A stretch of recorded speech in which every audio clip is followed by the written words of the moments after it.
Hello and welcome back to Rock Talk with Dr. Cropper. This will be the first real episode since last time we did the introduction thing.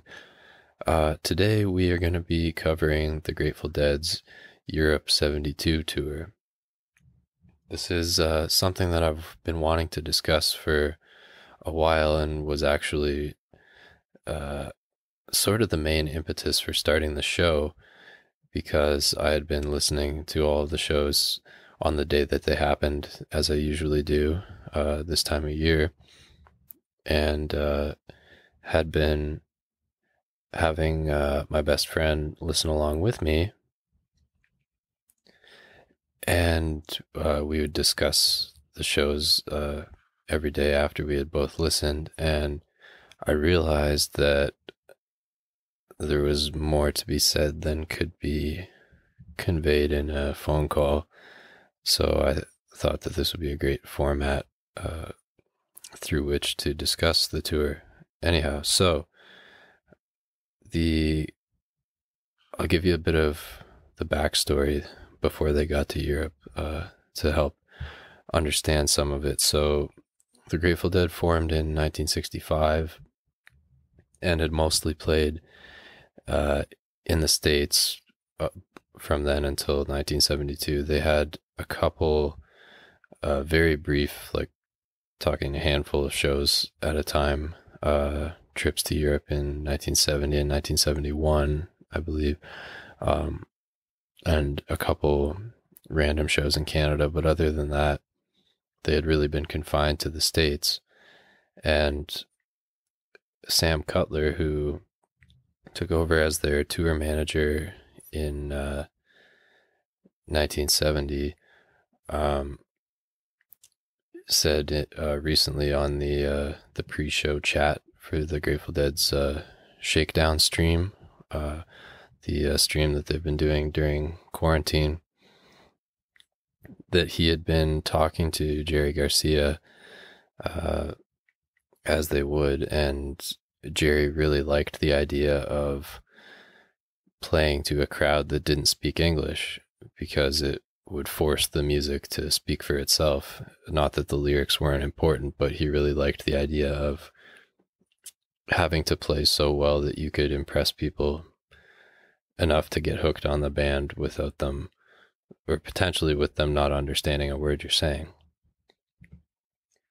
So they finally found a block of time to do it and booked a 22-date tour of Europe from April 7th to May 26th of 1972. They did about a week residency at the Academy of Music in New York City beforehand in March to warm up, and then off they went. Now, before we dig any deeper, as I was listening the past 2 months, I would post the Spotify link to each show in the Instagram story of the Instagram account for this show, which you can find. It's at rocktalk.dr for Dr.Cropper on Instagram, and I have all those saved as a highlight reel on my story. So if you go to that account and you wish to listen along to some of these shows as or use this episode as a guide to explore the tour yourself, you can find the links there. I don't think it'll work to put them in the description of this episode. Now, this may be a lengthy episode, but the way that I want to cover it doesn't really lend itself to chopping it up. So grab a tall glass of something, or a decent supply of whatever your vice of choice is, and settle in. It's just after midnight here. I got a nice big glass of red wine, and I'd like to read you a bedtime story. So off we go. Okay, so the Europe 72 tour is very highly thought of amongst Deadheads, and part of this, I think, is because they as I alluded to with Jerry wanting to play to people who didn't speak English, they knew that they were sort of playing to the unconverted when they played in the States, like at the Fillmore East and stuff. By that point, they knew that they were, I mean, it's nice to have an audience that appreciates you always, but they knew that they were preaching to the choir, as it were. Whereas here, they were trying to turn people onto their music for the first time, and they were rested and hungry and eager to impress, which, as Sam Cutler, their tour manager, said, is a key ingredient to good performances. Now, as far as the lineup at the time, it was the mainstays, Jerry Garcia on lead guitar and Bob Weir on rhythm, those two handling most of the vocals, Phil Lesh on bass, Bill Kreutzmann on drums. At this point, they were in the brief period in their history where they only had one drummer. Well, okay, I shouldn't say. They started off with only Kreutzmann, and then Mickey Hart joined as a second drummer in the mid-late 60s, but then he left for a couple of years in early 1971 and came back at the very end before their hiatus in October of 1974, and then full-time once they came back in 76. I personally think that the one drummer lineup during Hart's absence from 71 to 74 was really good. I think it made them more strident and able to change directions quickly while they're jamming, and there was also much greater tempo variance during that period. I find sometimes when you're listening to stuff after the hiatus with the two drummers, especially, there's all of the tempos sort of like meet in the middle. I read somewhere somebody describing their 77 sound as playing slow songs slow, fast songs slow, and mid-tempo songs fast, which is a bit of an exaggeration, but still based in truth. So anyway, in 72, the one drummer, and then they still had Ron McKernan, or Pigpen, as he was affectionately known, on organ and also vocals. This would turn out to be his last tour. He was already in pretty poor health at the time, but he was really determined to be a part of the tour and courageously participated. You can hear his health start to deteriorate as the tour went on. But anyhow, so he was there, and then in October of 71, they had added a guy named Keith Godcho and his wife Donna, Keith as a pianist and Donna as a extra vocalist, at that point only for harmonies.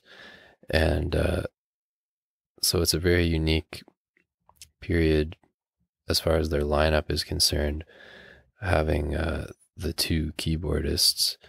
They had that once before in 69 and the very beginning of 1970 when they had Tom Costantin on organ as well as Pigpen. But I think the Pig and Keith combination of organ and piano worked much better than having two organs at the same time. So lineup-wise, it's a unique and good one in their history. And then also Jerry was still playing his Stratocaster at that point, which has very nice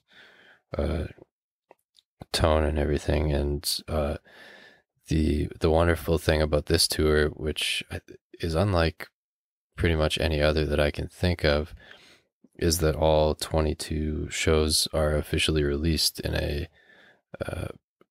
phenomenal box set. All of them were multi-tracked. The band brought all their own sound equipment and recording equipment. because in an effort to help finance the tour, they signed a deal with Warner Brothers going into it that they would make a 3 LP live album out of it. So they recorded all of the shows to have the all of their options available to choose from when they were deciding what would make the cut for that album, which as the original Europe 72 compilation album was a classic among Deadheads for many years before the tour started to see more comprehensive official releases. They, interestingly enough, they traveled, their whole crew traveled on 2 buses between the different shows for the tour because it was too expensive to fly at that time with what their budget was. And Sam Cutler said that each band member had an allowance of, he couldn't remember, but he said somewhere around $15 or $20 a day.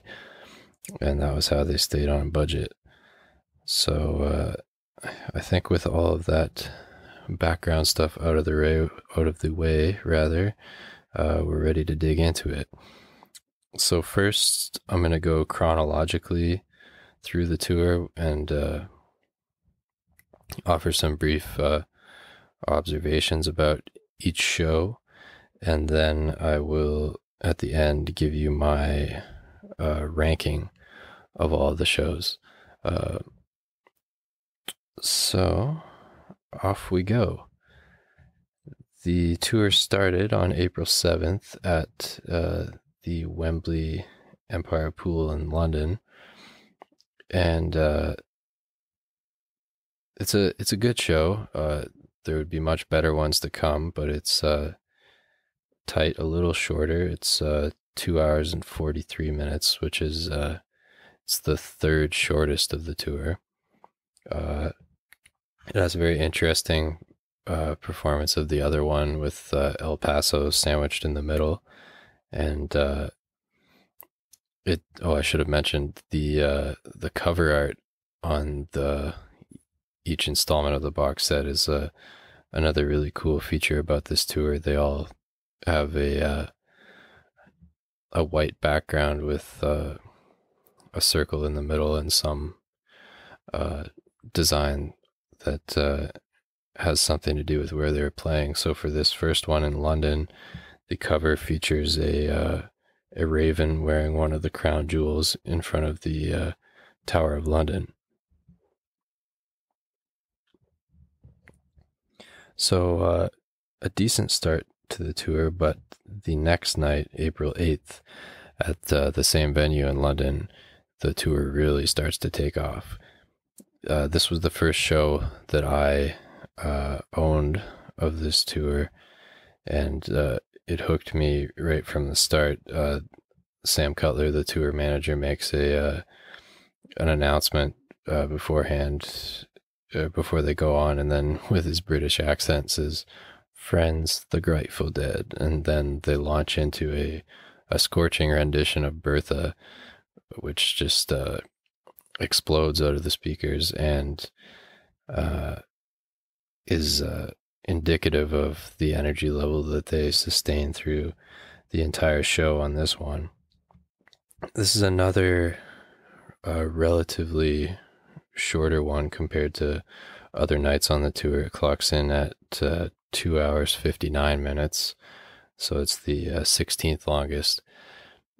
If I had to pick one show from this tour to give to a casual or non-fan to try to sell them on it, I would probably pick this one because it's so high energy from start to finish and really phenomenally played, and not too long, which can be a bit of a barrier for some people who aren't as diehard yet. So it starts off with a really hot Bertha, then you got Me and My Uncle, Mr. Charlie, which are also very high energy takes, and then a really good deal. And then a few songs later, they play Cumberland Blues off of Working Man's Dead, one of only 4 times they played it on the tour. And then you have Bob Weir telling his yellow dog story to kill time while they fix a broken string or something, which I won't spoil for you, but is interesting nonetheless. You got shorter but very good takes on playing in the band and Good Lovin'.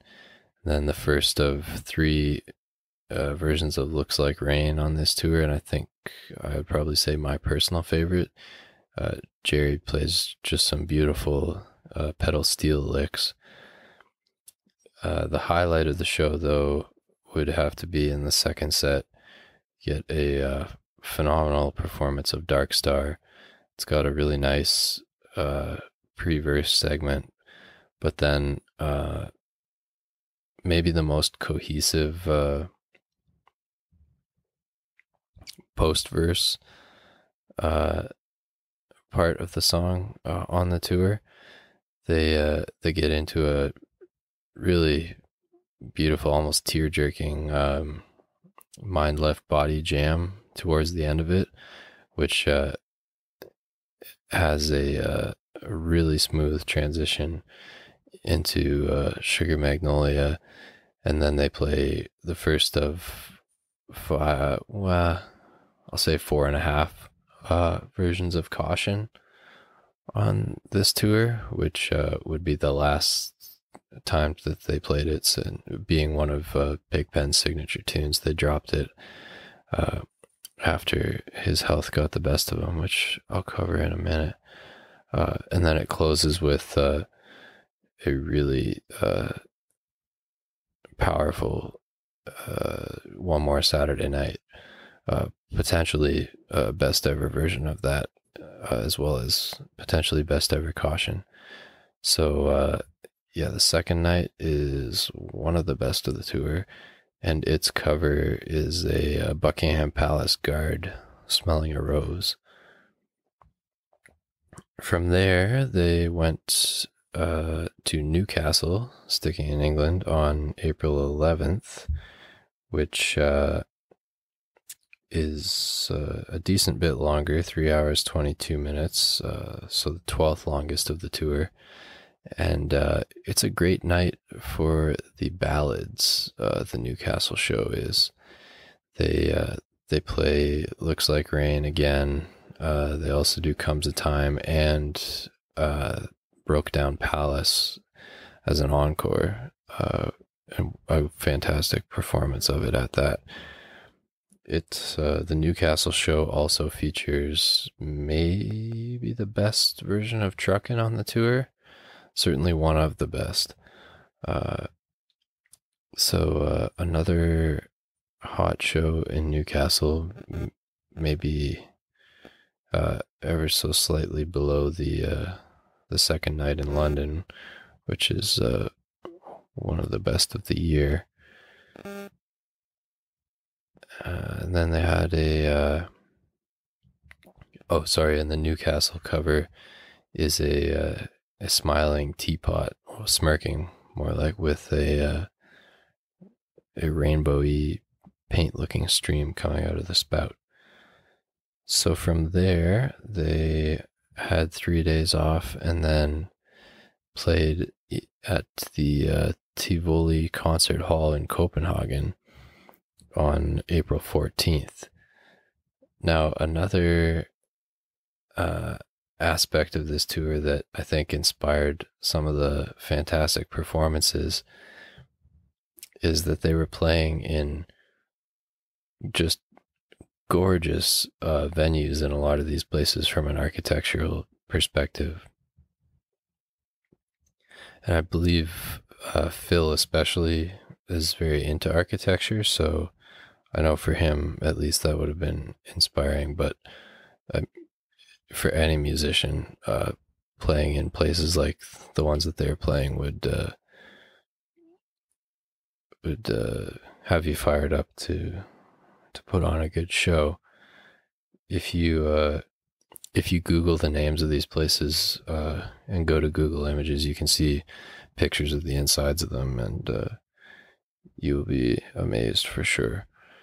So this is one of those pretty ones, and this is along with that second night in London, one of the ones that if somebody said this was their favorite show of the tour, you can't really argue with them.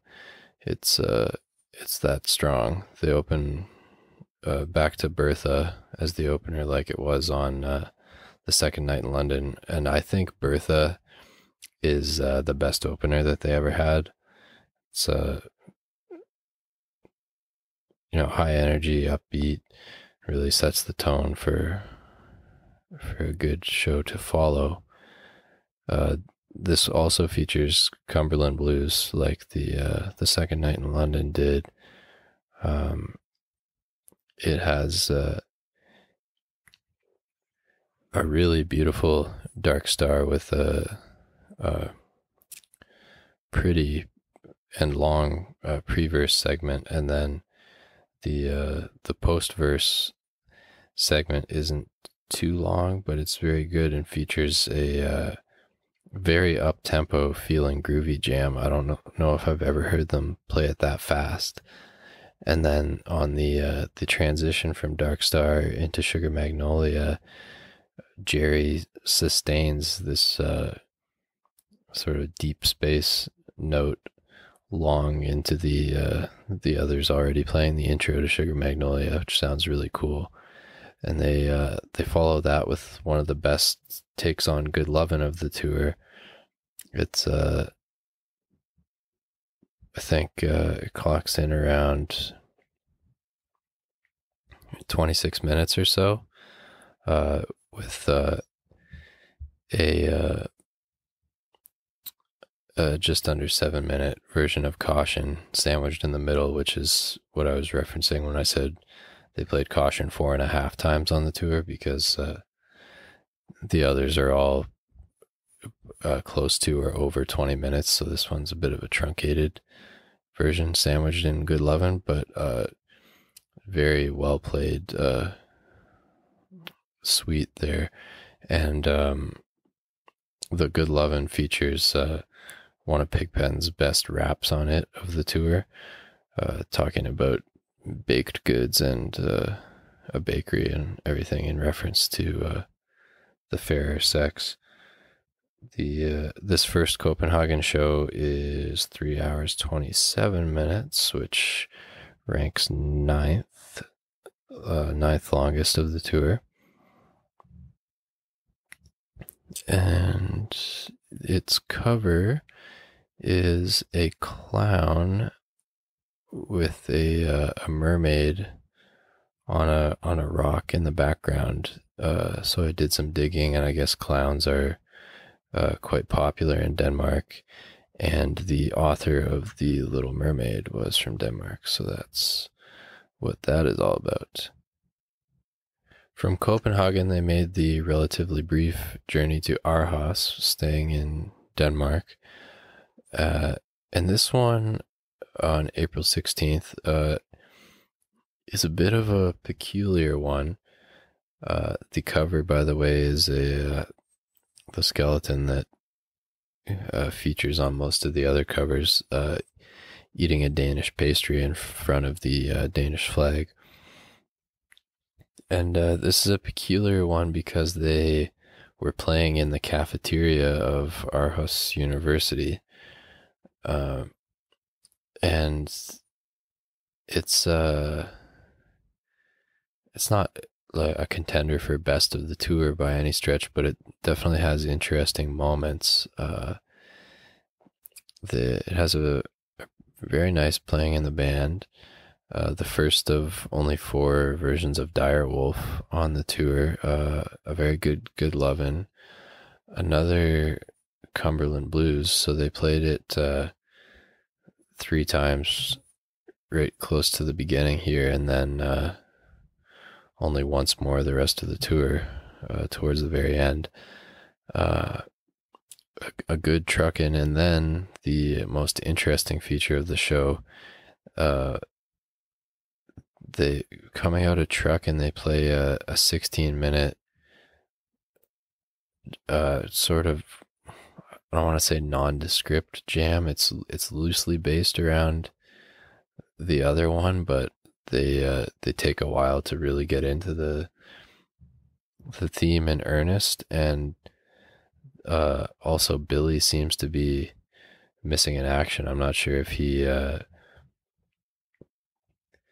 maybe had to run off stage for to use the facilities or something, but anyhow, they finally make their way around to the other one, but only play the first verse and then sort of abruptly abandon ship into Not Fade Away, going down the road feeling bad, and wrap things up early. It's only 2 hours and 50 minutes. It's the 19th longest or 4th shortest of the tour. And then the next night they're back in Copenhagen, April 17th, for a show that was the first 2/3 of it were filmed for Danish TV. So they it's the only show on the tour that they split up into 3 sets instead of 2. It clocks in at 3 hours and 4 minutes, so 15th longest. They start off a little subdued. I'm not sure if it's because of the TV cameras or what. They open with a very nice Cold Rain and Snow. One of only 2 performances of that on the tour, and then the first set, they're playing well, just a little relaxed compared to some other shows. A very good China Cat Sunflower, I Know You Rider combo though, with the intro to China Cat is especially cool. Phil plays some really neat stuff. He sounds sort of like a stoned John Entwistle, if that makes sense. And then because of the TV thing as well, the set list is a little jumbled as far as stuff being in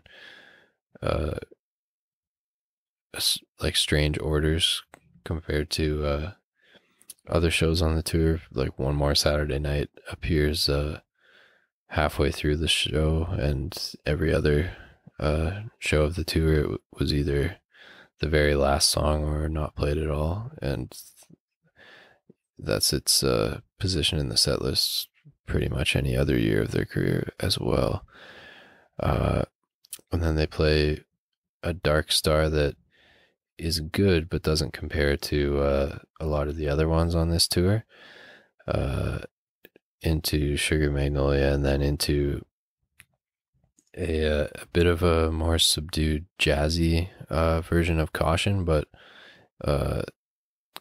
it's a long one, 23.5 minutes, and still good. And then they close it with the only version of Johnny Be Good on the tour. And from there, they had a 4-day break before heading to Germany for 4 shows. The first of which was performed in an empty TV studio for a show called The Beat Club that was popular in Germany at the time. So April 21st, they played at the Beat Club in Bremen, Germany. Oh, quickly going back to the second night in Copenhagen, it's one of the least interesting of the cover art, in my opinion. It's just the bottom half of what we can presume to be the clown with the oversized shoes. So anyhow, back to Bremen. The cover for this one is the clown sitting in the back of a station wagon, pointing out the window at some castle. I'm not sure which one, but presumably there are a number of famous ones in that vicinity.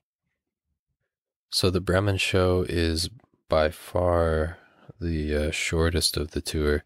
It's only 1 hour and 19 minutes. And if you had to pick a worst show of the tour, it would be this one, which is more a testament to how good the rest of it is than to this show being bad.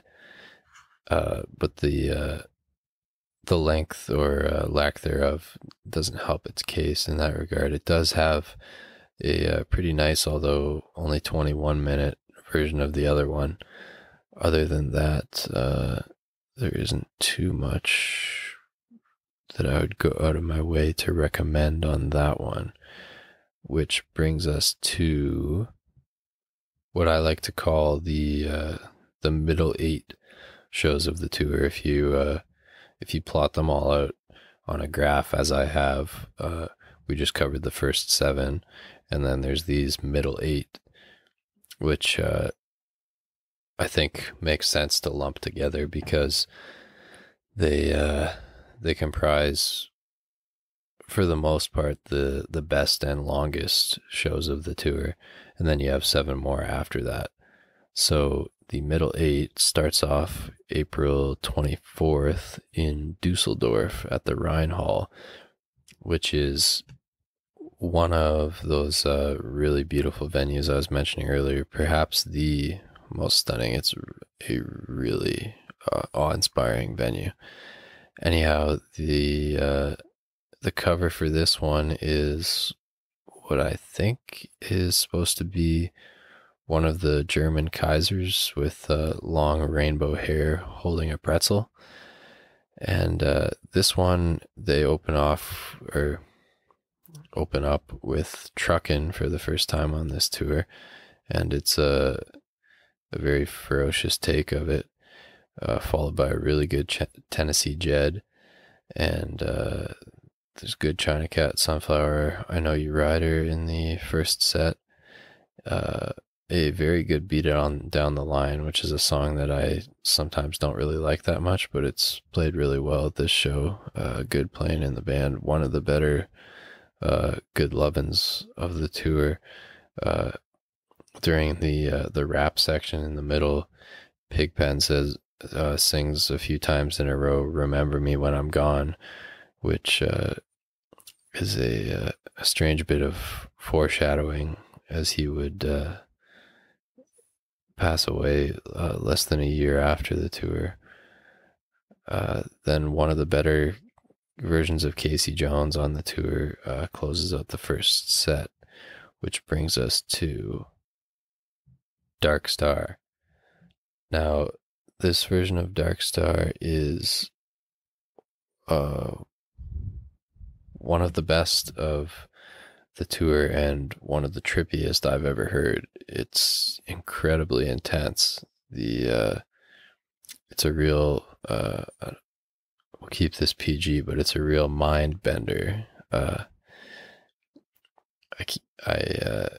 listening to it in an enhanced state, I'm sure, would be a real trip. It's certainly a trip, even stone cold sober. It has maybe perhaps the most intense and scariest of the spacey feedback sections of the whole tour. And then there's a Me and My Uncle sandwiched in the middle of it, which is almost a necessary reprieve from the madness, and then you're dragged back into it for another 15 or so minutes after Me and My Uncle. All in all, it's a 40-minute version, which then transitions really nicely into a gorgeous version of Wharf Rat, which is one of my favorites of theirs. And then there's still a fair bit after that. They before he's gone, they tell actually this I may have misspoke. This might be chopped up into 3 sets instead of 2 as well. No, perhaps. I think so. Anyhow, doesn't matter. Before he's gone, Phil says, "I say, my dog has no nose," and then Bob's, or maybe it's the other way around, I forget who says which part, but then Bob says, no nose, how does he smell? Or no, Bob says, I say, my dog has no nose. And then Phil says, no nose, how does he smell? And Bob says, bloomin' awful. And then there's like hardly any laughs, and one of them says, we just wanted to see if you'd understand that. I think Jerry also plays a little bit of Zippity Doodah in there. I forget which song it comes before. And then for the encore, they finish it off with a really fast version of One More Saturday Night. I'm not sure if I've ever heard them play it as fast as they do on this night. Bob can barely squeeze the lyrics all in time. It's a really cooking version. And this Dusseldorf show clocks in at 3 hours 25 minutes, making it the 11th longest of the tour.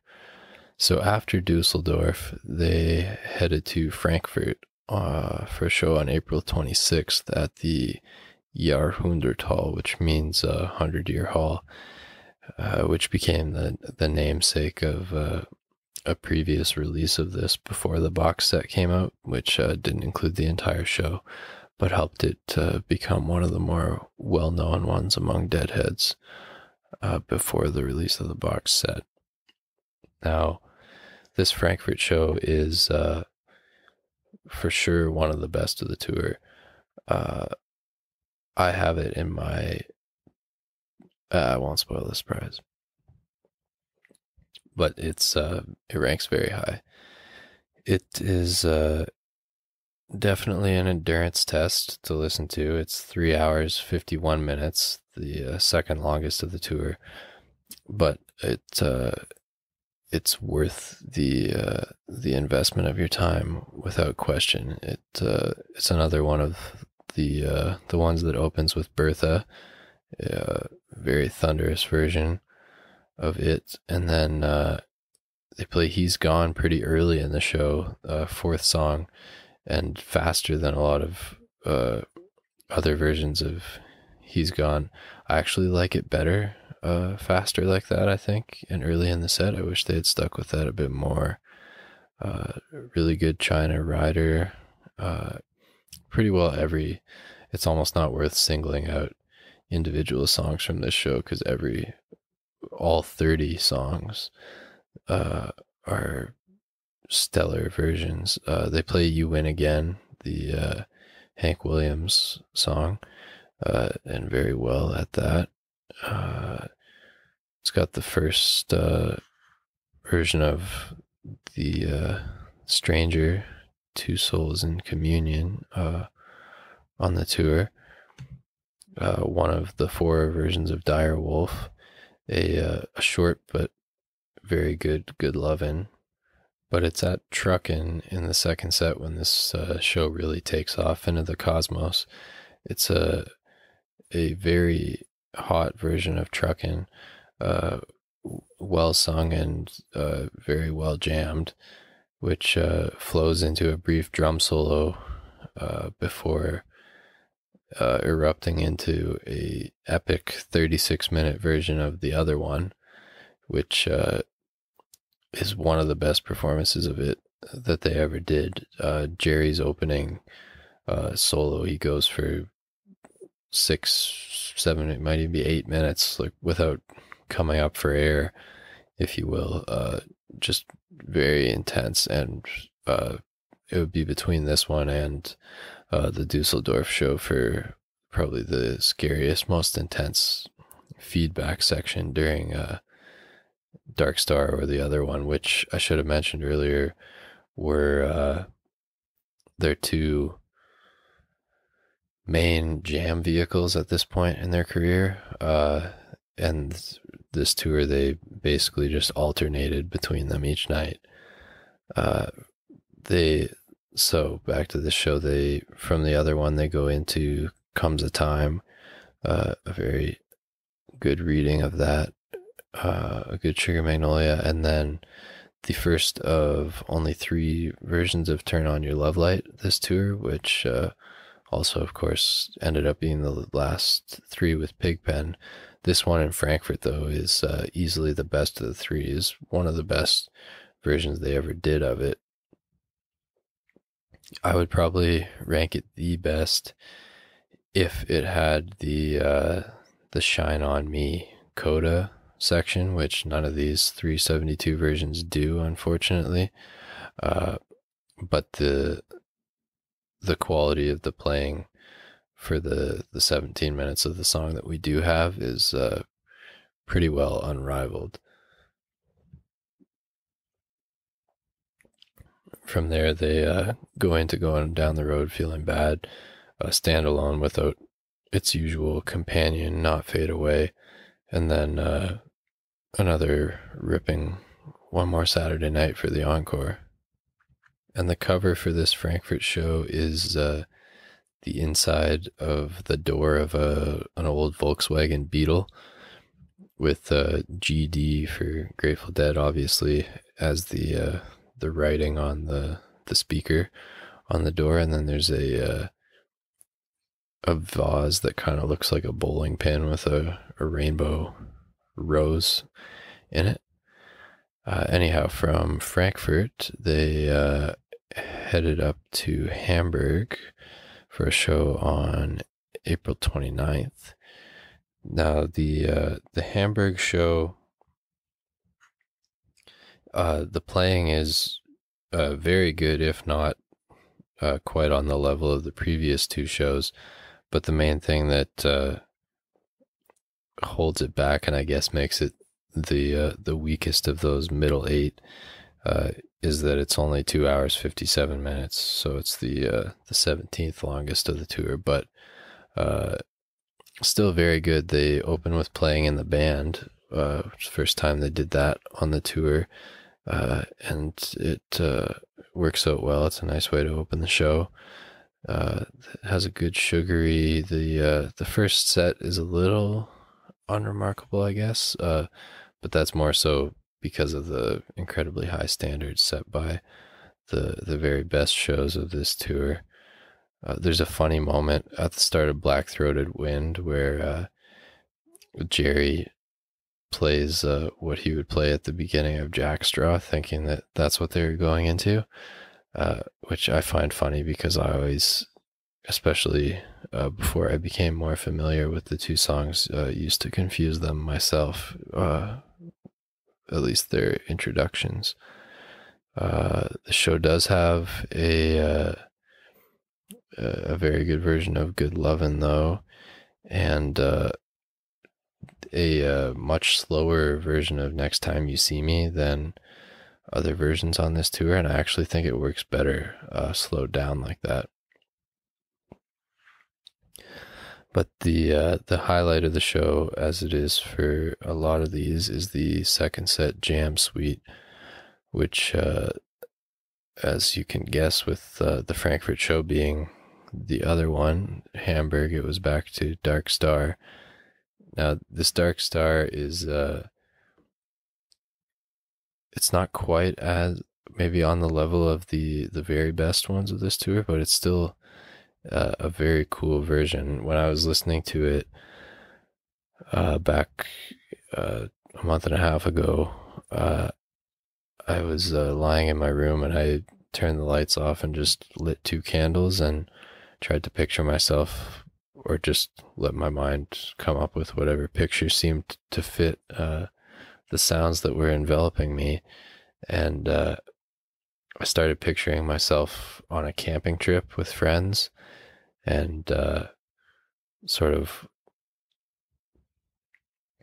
as the pre-verse jam starts to take off, I pictured myself like wandering away from the group for a walk and sort of getting lost on the woods, or in the woods, and you get more and more spooked as the song goes along and gets trippier, and then as it gets really intense with the feedback section towards the end of the jam, you're like, just when you think you can't handle being lost alone in the woods anymore and you're starting to really freak out, it transitions into Sugar Magnolia, and it's like suddenly looking up and finding all your friends sitting around the campfire waiting for you.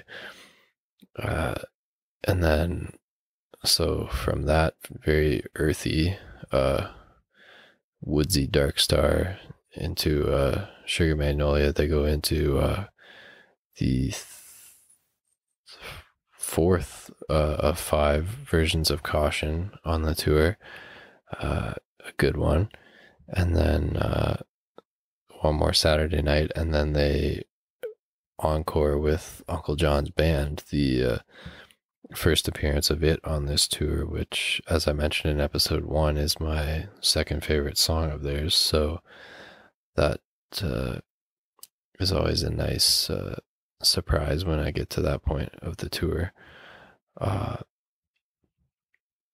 It's not quite as good of a performance of it as the ones that would follow in ensuing shows on the tour. It's a tough one to sing because the chorus sort of changes each time around, and so there are a couple lyrical flubs, but it's still a nice peaceful way to land the spaceship, as it were, and finish up the show. And the cover for the Frankfurt one is a German Shepherd with headphones on, potentially looking like he's been dosed in front of a rainbow sort of drooping paint background. So after Hamburg, the band had 4 days off to recuperate whatever energy they had expended on the German shows before starting a back-to-back stand at the Olympia in Paris, which I've seen described as like the Fillmore East in New York, but even more hip. So they another venue that would give them plenty of inspiration.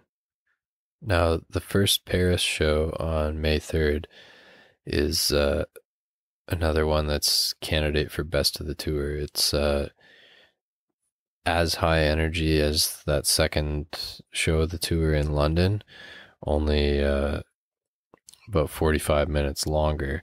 It's 3 hours 41 minutes, so 5th longest of the tour, and just exquisite from start to finish.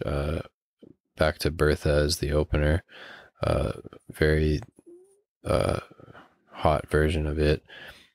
Scorching Me and My Uncle second, with a really good Jerry solo and lead licks throughout.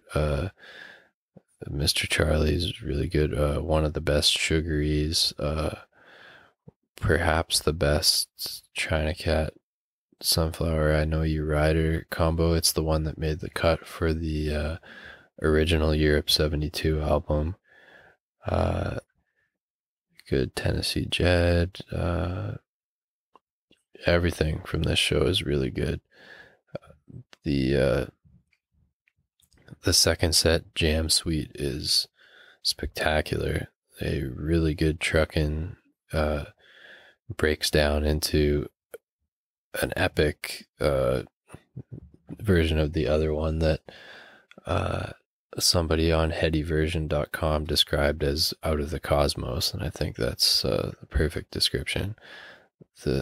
It's split up into 3 parts, so truckin' dissolves into the first part of it, which is an 18.5 minute very jazzy loose exploration, dancing, sort of thumb wrestling around the theme, which is interrupted by a brief 3-minute drum solo, and then back to the other one for 13 minutes, and they play the first verse, and then from there seamlessly slip into a gorgeous version of Me and Bobby McGee, with Jerry playing some spacey licks throughout that remind you you're still in the middle of the other one, which I think is a cool and sometimes unnoticed aspect of when they're sandwiching all these seemingly disparate songs together. You can almost tell, to use this example, like a Me and Bobby McGee that's sandwiched in the middle of a song like the other one from one that's played standalone. It's almost like ever so slightly colored by the song that it appears within, which I think is cool. And then they, from finishing up Me and Bobby McGee, they come back into the other one to play the second verse and wrap it up, and go from there straight into a really good Wharf Rat. And then they come up for air and play a phenomenal version of Jackstraw. It's the one that made the cut for the initial Europe 72 album, and is definitely one of the best versions. And then Sugar Magnolia, or one of the better Not Fade Away, Going Down the Road Feeling Bad, Not Fade Away sandwiches of the tour, and another fast and thumping One More Saturday Night to close it out. And the cover for this first Paris show is a sort of rainbowy checkered tablecloth with arms with white gloves coming out of it, playing a baguette guitar. It's one of my favorite covers of the tour. Then the second night in Paris, the following day, May 4th, featuring a gargoyle with I guess you would call that a crown of whatever, some head adornment made of roses. This show is, I think, maybe a little underrated, but one of my personal favorites, and another maybe just ever so slightly notch below the three best of the tour candidates. The first set is a bit more mellow than some others, but really exceptional. In spite of that, it's a great one to listen to while you're sort of sitting in your kitchen on a lazy weekend morning, enjoying too many cups of your coffee, as I did when I was listening to it this year. It's got it opens with Greatest Story Ever Told, which was the most common opener of this tour, that and Bertha, where I think Bertha was a fantastic opener. I'm not so sold on Greatest Story Ever Told as an opener. I'm not entirely sold on it as a song in general, but I especially don't love it as an opener. But they quickly moved from that into a really good version of Deal, a potential all-time best version of Mr. Charlie, and there's a really good Brown-Eyed Women also in the first set. A very nice playing in the band.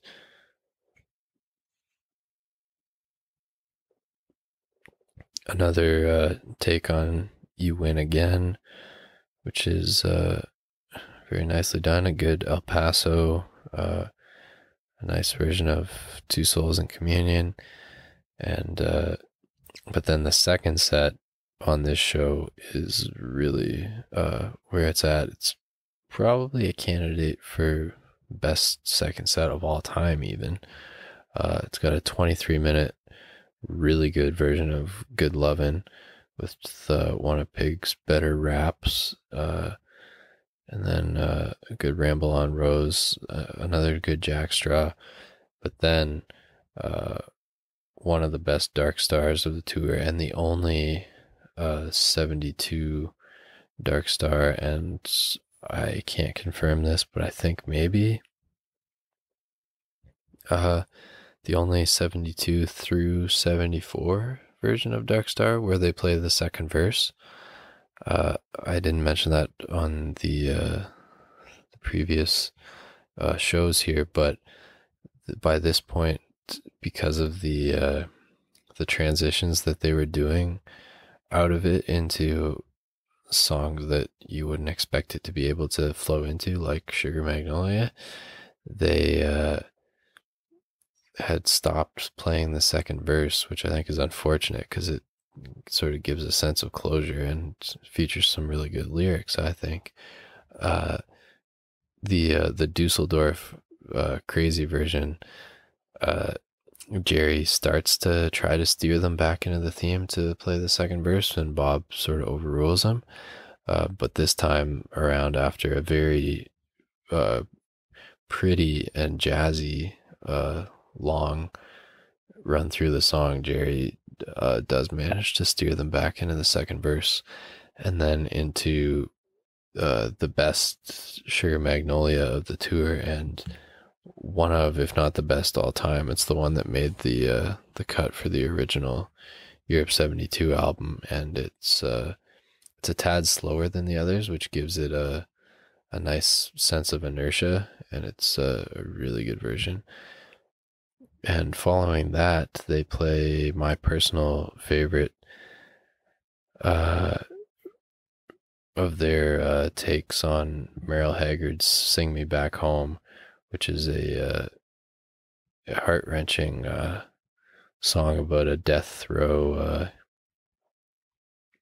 inmate being led to his execution, and requesting that a choir that had come in sing a song that his mom used to sing, to sing him back home.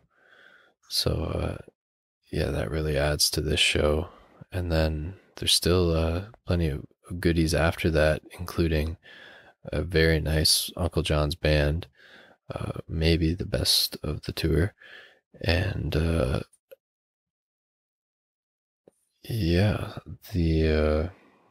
this one is 3 hours 34 minutes, which is seventh longest of the tour.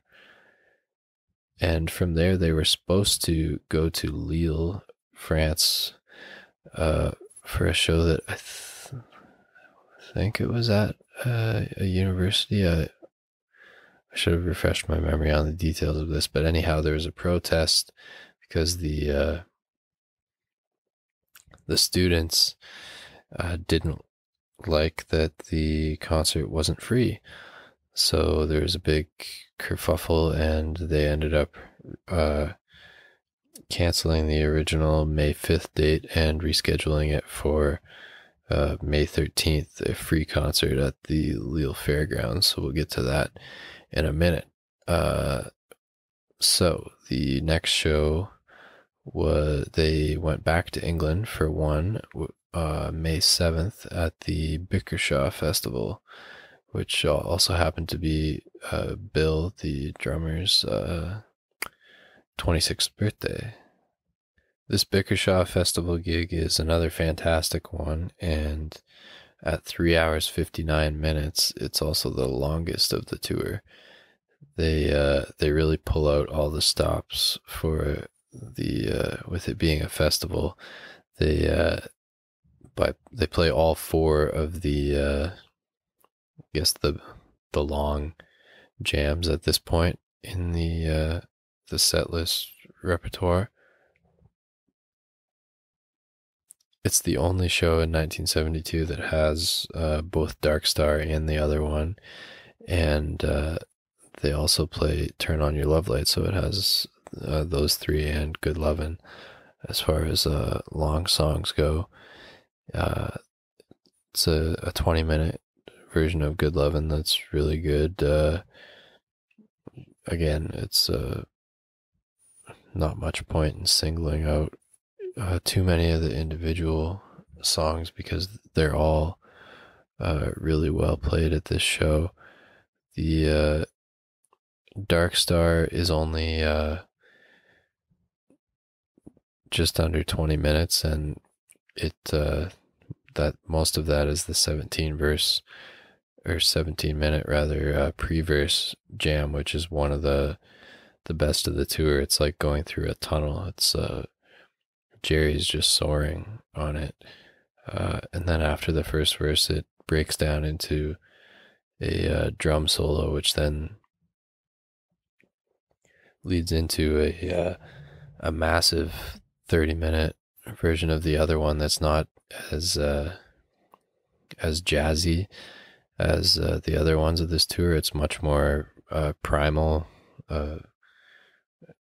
sort of harkening back to their 69, 70 sort of sound. They really explode into it out of the drum interlude, and Pig's organ is really active on it. This is probably Pigpen's best show of the tour, as a matter of fact. And then after, and the cover of this one is the neck and headstock of a Fender Stratocaster, which is what Jerry played on this tour, but with Bickershaw in a sort of mock Fender font where it would say Fender, and then there's a crow sitting on top of it. Then from there they traveled to the Netherlands for 2 shows, starting in Amsterdam at another of the really gorgeous venues that they played at. Sam Cutler said on that Shakedown Stream pre-show talk that a couple of these venues, including this one, I believe, even like Bach and Mozart had played at 100, 200 years before, which would really get you up and ready to play, as you can imagine. Now, the Amsterdam show, I see a lot of times considered one of the more underrated ones, and I don't think that's necessarily inaccurate. I do think it, I don't want to say it sounds weird, but at the start, it definitely, they're playing well, but also subdued, maybe almost like a preview of their 73 mellow but intense sort of style.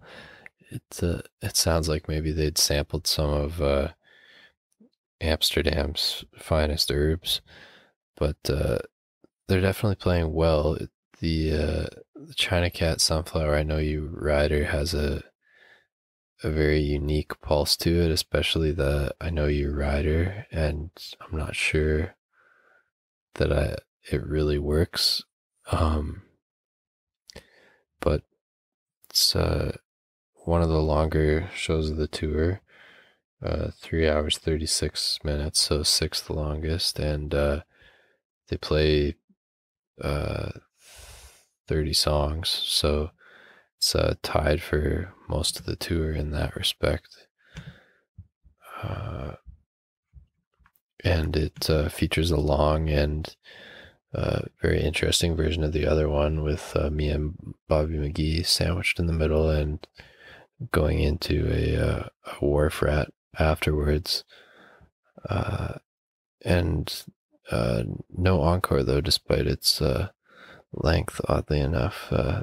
They do the Not Fade Away, Going Down the Road Feeling Bad sandwich and call it a night, which brings us to the cover, which is what I now realize to be a fan on wheels. I don't know why I thought it was a windmill at first. Well, I know why, because, Holland and windmills, but I, for some reason, just didn't notice the wheels or the cord with a plug at the end. So anyway, we have a fan on the cover of the Amsterdam one, which was May 10th, by the way. And then the following night, May 11th, they played in Rotterdam, Holland, which the cover of this one is a clog stepping on purple and yellow and orange tulips in a field, which is a good Dutch image. This one is 3 hours 49 minutes, good enough for 3rd longest of the tour, and is, in my opinion, the best of the tour. The set list is phenomenal. The playing is inspired. Just everything about it is really, really good. It's not only in the best of the tour, best of 72 conversation, but probably in the, top 5 or 10 shows of their whole career conversation. They open with a very good playing in the band. The rest of the first set is highlights too numerous to mention. The Good Lovin' is a little shorter compared to some other ones on the tour. It's only 12 and a half minutes, but it is played very well. Jerry even plays the organ to make it sound a bit more similar to the Young Rascals version during the verses before switching back to guitar. And it has one of Pigpen's more interesting raps talking about a friend of his who tried some moves that he learned out on the street on his wife, and it didn't work out so well. And then Casey Jones wraps up the first set as it usually did this tour. Then the second set, the magic takes it up another notch. They open the second set with the first of 4 versions of Morning Dew on this tour. Play it very well. Then an unusually placed Me and My Uncle after that. An even more unusual second set, Tennessee Jed, a few songs later. And then the real highlight of the show, a 48-minute version of Dark Star, the longest that they ever played, which is incredibly complex. First of all, you need to listen to it in a quiet, undistracted environment to really get the most of it. And even then, you have to listen to it multiple times for it to soak in. And even then, you'll still be discovering new little parts of it every time that you listen. There's so many little jams and ideas in it, but they're all good too. Like if I suddenly think to myself like, oh, the Rotterdam Dark Star, I can hear the little one-off jams in my head instantly, which I can't always say about other versions. They don't get around to the first verse until 23 minutes in. They play for 13, just under 14 minutes, and then have a just under 4-minute drum interlude, and then back to more dancing around, thumb wrestling around the theme before finally playing the first verse, and then get even more far out for another 25 minutes with a really scary feedback section, very intense. I swear I've felt the G-forces from the intensity during the feedback section on this version. Just sitting there in my chair in the family room, it's that powerful. This version also teases a lot of other songs. There's Caution teases, Playing in the Band teases, Bird Song teases, Cosmic Charlie teases, which they never played in 72. It had already been basically retired at this point. And I feel like they tease a couple others that I'm forgetting. Anyhow, once they finally land the spaceship, so to speak, and slip into one of the longer Sugar Magnolias of the tour at just under 8 minutes. Not that it, they're all relatively close in length, so that's a bit of a useless distinction. But anyway, they go most of the shows, like there might be some songs after Sugar Magnolia, but it's like getting close to wrapping up. But this one is actually, it's like a second jam sequence, but they don't really come up for air. They go from Sugar Magnolia into what turned out to be the last time that they ever played Caution, 16 and a half minute take on it that's very good. And then straight from Caution into Truckin', which was unusual that late in the set on this tour at least. And then from there into Uncle John's Band, a very well played version. And then an encore of One More Saturday Night, which for some reason was left off of the official release, but it was played. So anyway, that is Rotterdam.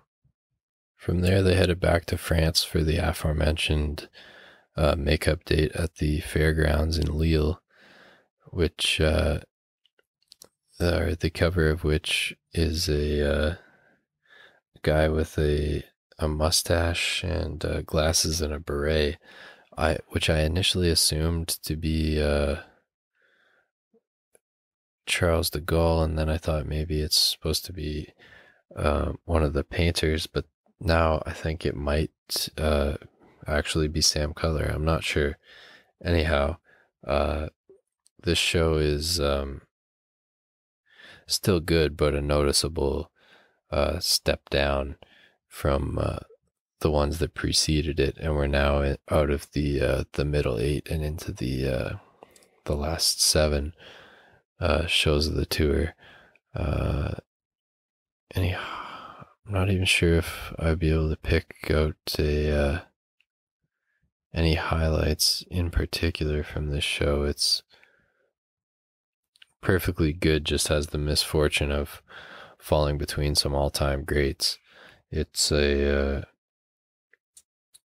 hours 52 minutes, so it's shorter as well. I read somewhere that rain may have affected the length there, but in any case, it's the 18th longest of the tour. That's May 13th, by the way. Then May 16th, they played a show on Radio Luxembourg, which was broadcast all over the place and across the pond, as it were, back then as well. This show is on the shorter side as well. It's actually the second shortest at 2 hours 34 minutes, but it's very tight and well played. Tempos are maybe a tad faster than some other shows, but yeah, very tight, very another one that you could give to a casual listener if you were trying to convince them of the merits of this tour and of the Dead in general. For sure, the cover is just an old-timey looking radio that says Luxembourg on the top. Then from Lille, they traveled back to Germany for one last show there on May 18th in Munich. Now, I looked up pictures of this venue, and it looked like maybe there had been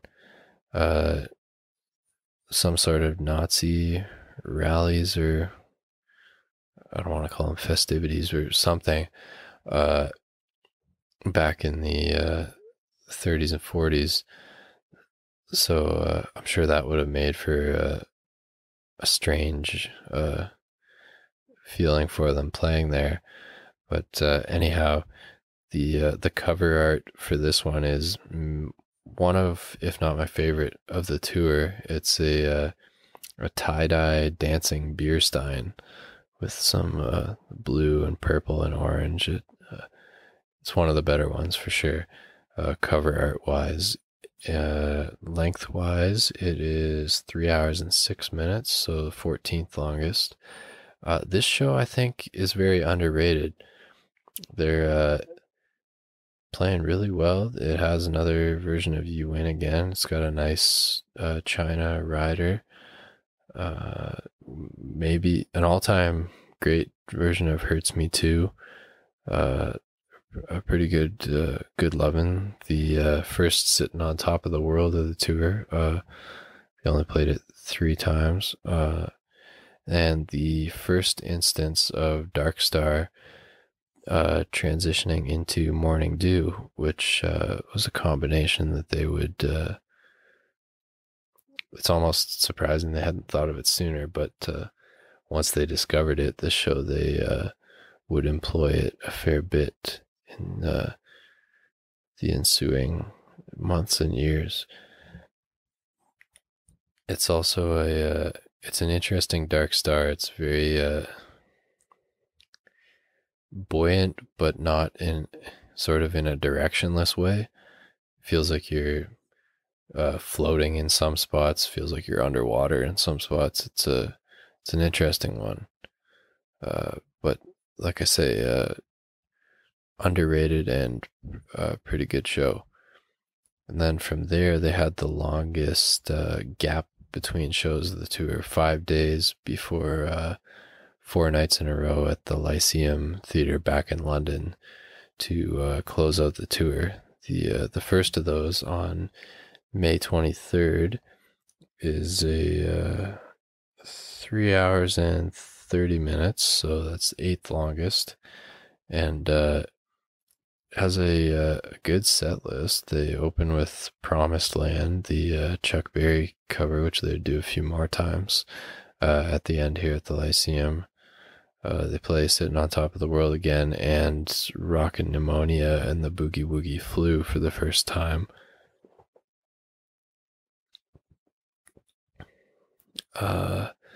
They do Dark Star and Morning Dew again, because they were liking that combination, and then they also throw in a bit of Hey Bo Diddley in the middle of Not Fade Away, which is the only time of the tour for that, and finish it off with a very nice and tight Uncle John's Band. Then the following night, May 24th. Oh, sorry. The cover for that one is a double-decker bus with Lyceum in the spot where it shows the destination the bus is headed. So the following night, May 24th at the Lyceum, 3 hours and 9 minutes, 13th longest, and has Big Ben standing with his hands on his hips on the cover. This one has one of the best set lists of the tour. A lot of, if not rarities overall, rarities for this tour. They open with Cold Rain and Snow for the second and final time of the tour. The first being the second Copenhagen show that we touched on a while ago. They played Dire Wolf, the third of 4 versions of that this tour. It's got another version of You Win Again.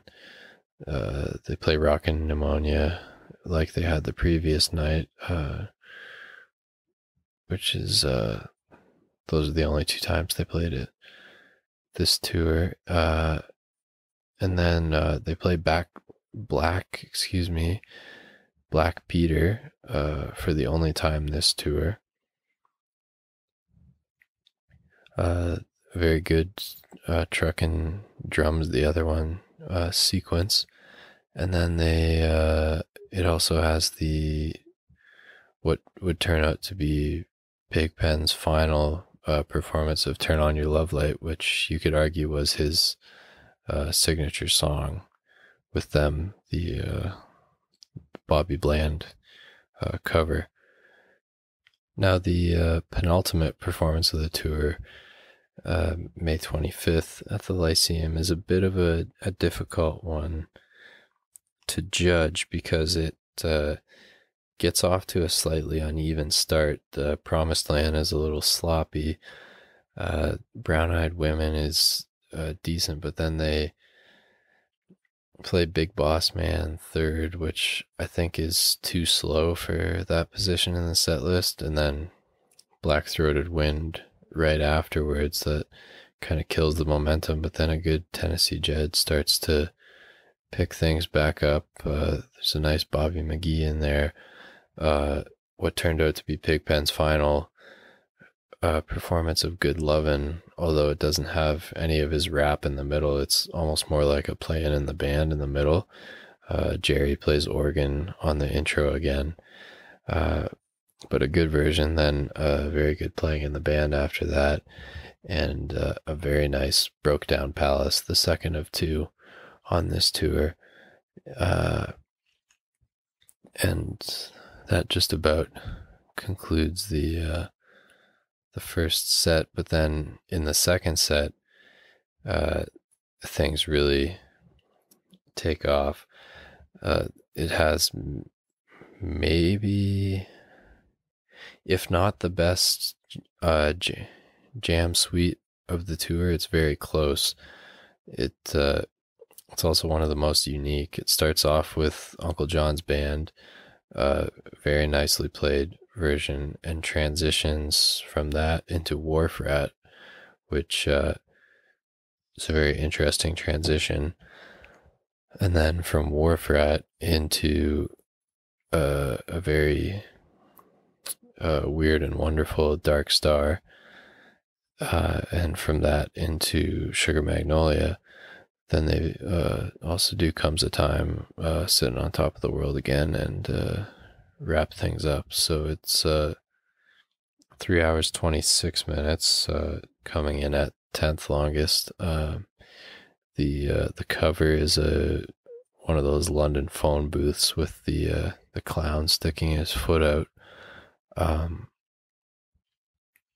Yeah, difficult to score because it has very high points like that jam sequence, but then also a few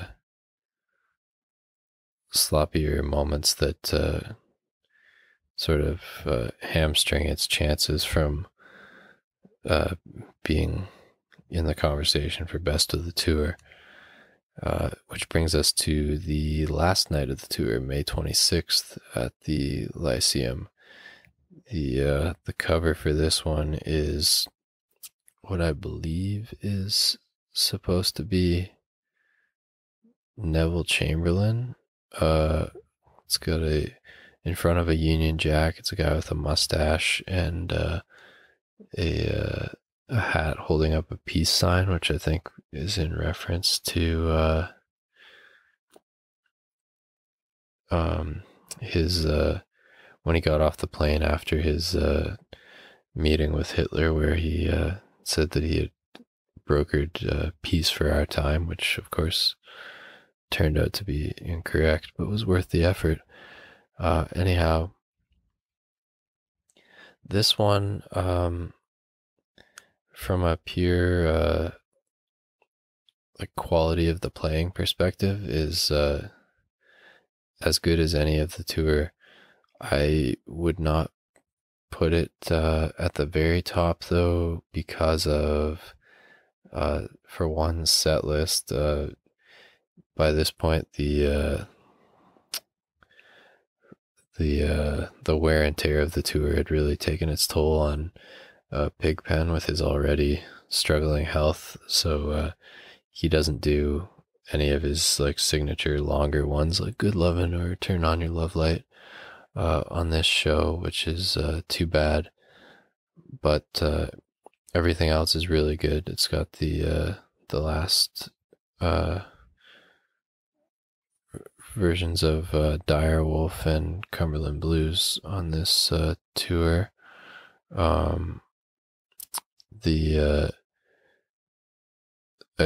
It's got an 18-minute version of Playing in the Band, which is the definitely a foreshadowing of where that song would be headed later in 72 and into 73.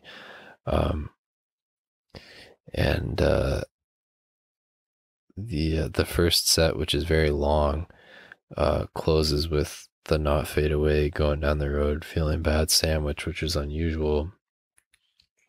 But the crowd forced them into it. They started clapping the Not Fade Away rhythm, and then Billy joined in with them and forced the rest of the band into it, which is an interesting moment to hear.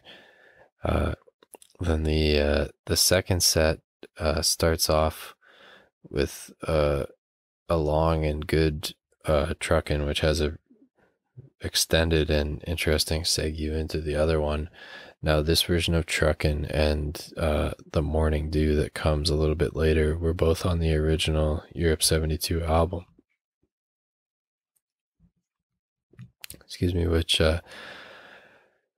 contributes a lot to this show's strong reputation, I think. Unfortunately, the version of the other one that sort of stitches those together is not as strong as other ones on the tour. It's kind of it does a good job of stitching Truckin' and Morning Dew and then go together and then going into a really good Sing Me Back Home. But in its own right, like each individual part of it is not up to par with some of the better versions of the other one from this tour or overall. But it's a very good Morning Dew in there. I don't think it's the best of the tour. I would take Munich or Rotterdam over it, I think. Maybe even the other Lyceum one, but still very good.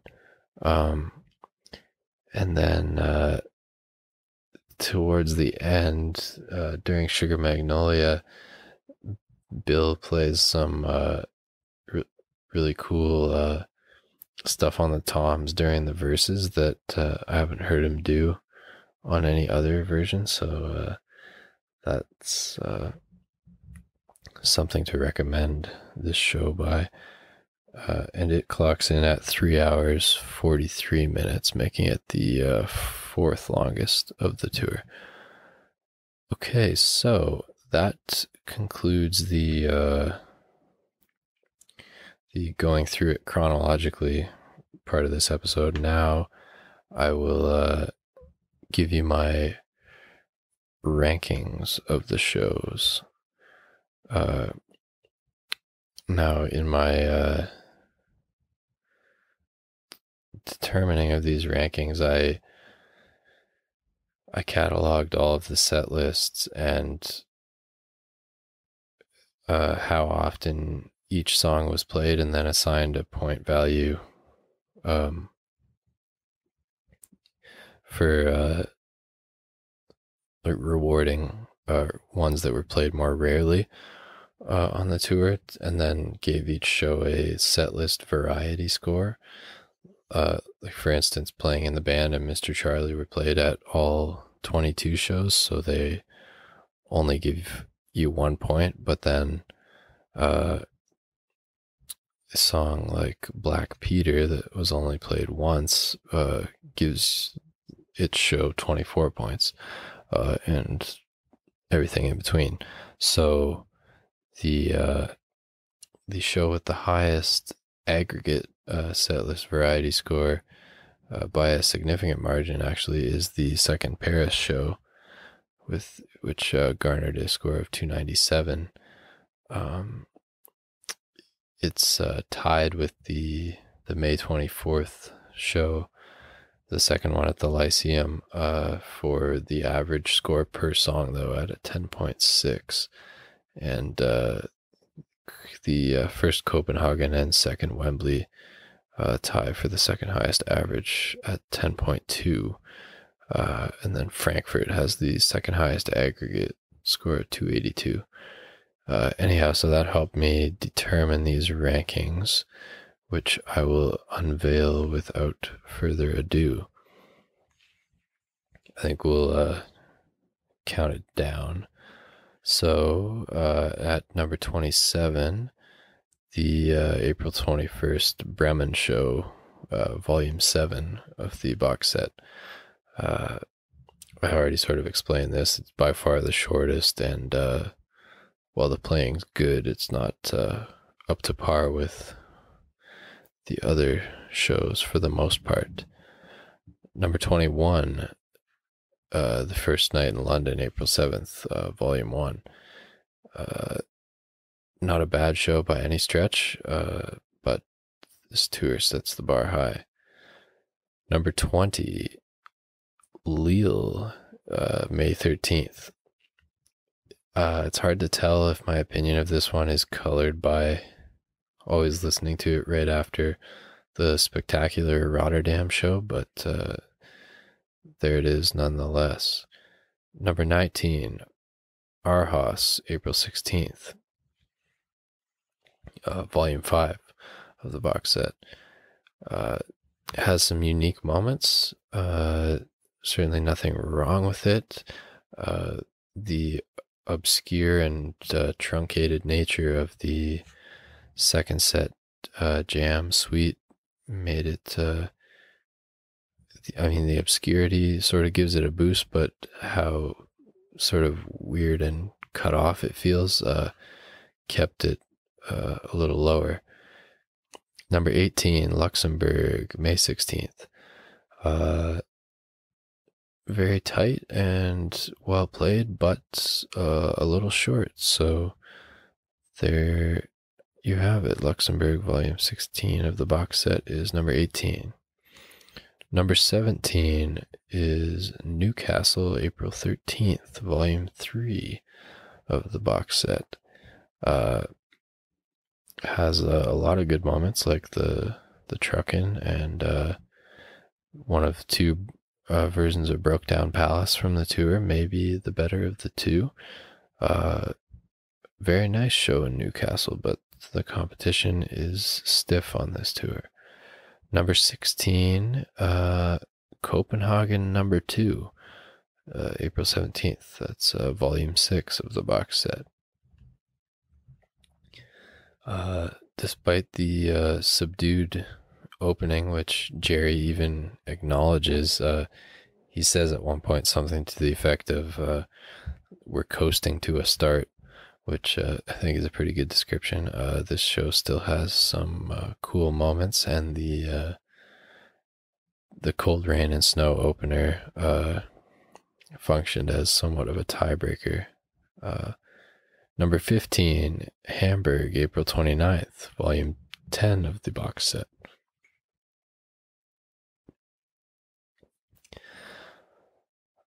This one, the playing is only marginally worse, if at all, than the titans that it's surrounded by. Maybe I shouldn't say marginally. It's close. It's still very well played. It's just a little short. What are number 14, Munich, May 18th, volume 18 of the box set. Underrated. Has a lot of cool moments. A little short to be ranked any higher than this, but yeah, very good. Number 13, London number 3, the first night at the Lyceum, volume 19 of the box set. This one was a little tough to score, and it was neck and neck with the one ahead of it. But yeah, there it is, sort of middle of the pack. Number 12, London number 4, volume 20 of the box set. That's May 24th of the Lyceum. This one edges out the previous night by one spot, despite being slower because of its slightly more unique set list. I mean, they both have good ones, but the one-off performance of Black Peter and that sort of give it the edge. Number 11, now we're in the top half. Amsterdam, May 10th, volume 14 of the box set. A good show, a long show, slightly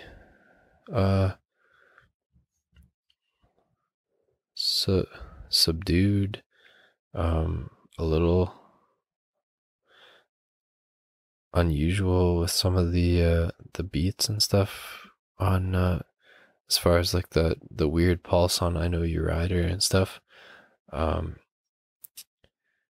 I don't know. Number 10, London number 5, the third night at the Lyceum, May 25th, volume 21 of the box set. As I said on the chronological portion, one of the coolest jam suites of the tour, cool enough to boost it over the probably more consistent Amsterdam show. Yeah, that's number 10. Number 9, and this, I may even, I'm very tempted to switch the order of these two. Right now I have number 9, London number 2, the second night at Wembley, April 8th, volume 2 of the box, and I have London number 6, the May 26th, the last night of the tour, as number 8. I'm very tempted to flip the order of those. The only thing holding the Wembley one, the April 8th, behind it would be the length, but I think that's a very tough call. Anyway, number 7, Copenhagen number 1, April 14th, volume 4 of the box set. This one, there's the at this point there's a sort of a big gap between the ones below it and these top 7. Maybe the April 8th Wembley one could sort of be in that group. You could make it a 8, but anyway, this is where it starts to be the really cream of the crop. And any of these, if you said that they were your favorite of the tour, I wouldn't argue with you.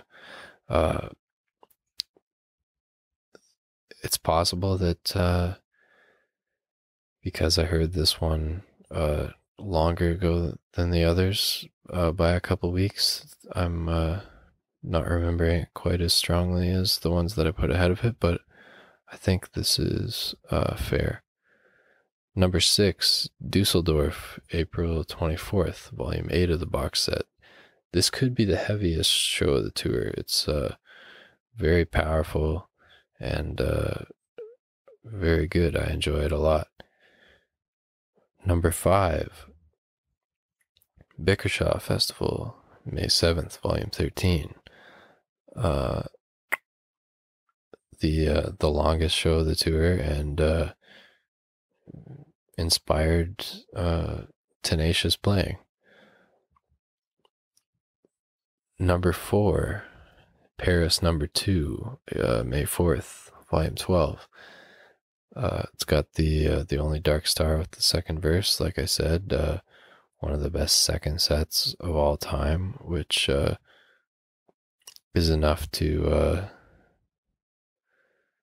make up for I shouldn't even say make up for it, because the first set's really good too. It's just a bit more relaxed. Anyway, all around great and underrated show with some of my all-time favorite or close to all-time favorite versions of several of their songs.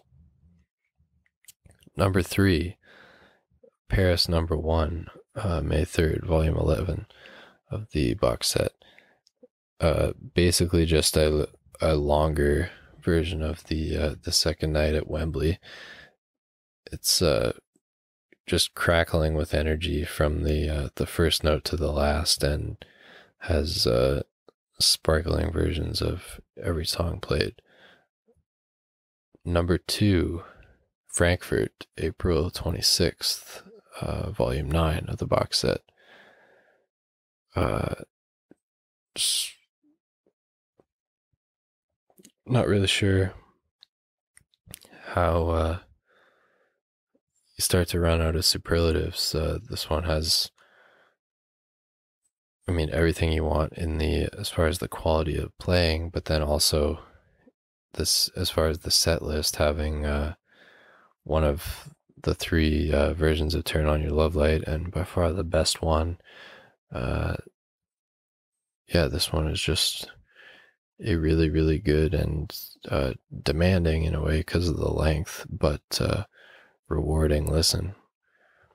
And number one, Rotterdam, May 11th. May 11th, volume 15 of the box set. This one takes the cake for me because the playing is as good or better than any other night of the tour, and I think it has the best set list. I mean, the two right below it, they're Frankfurt and the first Paris Open with Bertha, which, as I said, is my favorite opener of theirs, but the playing in the band opener in Rotterdam is really cool. It's the third longest of the tour, obviously, so there's a lot in there. It's got that epic Dark Star, the opening the second set with Morning Dew, having a very long sort of bonus jam sequence in the second set, with it basically going Dark Star, Sugar Mags, Caution, Truckin', Uncle John's Band, and none of the other shows really have a sequence that can compete with that.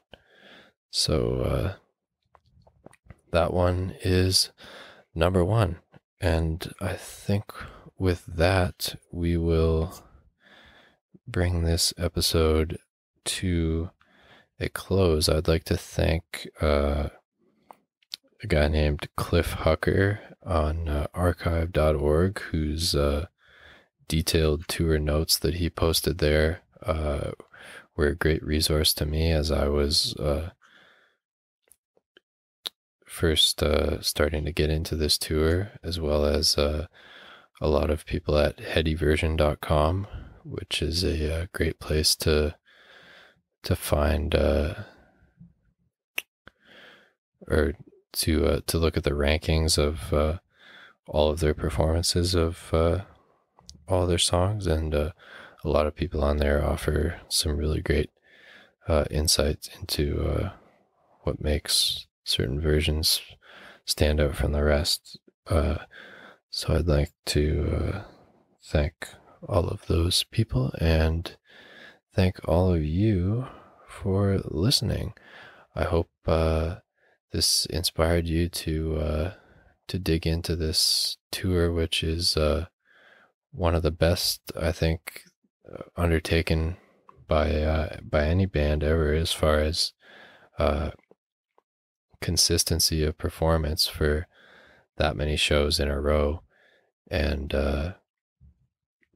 also, thankfully, we're able to enjoy it with consistency of pristine sound quality, since they multi-tracked every show and they're all officially released. And like I said, you can find those links in the highlight of the story highlight on the on this show's Instagram page at Rock Talk Dr. Cropper.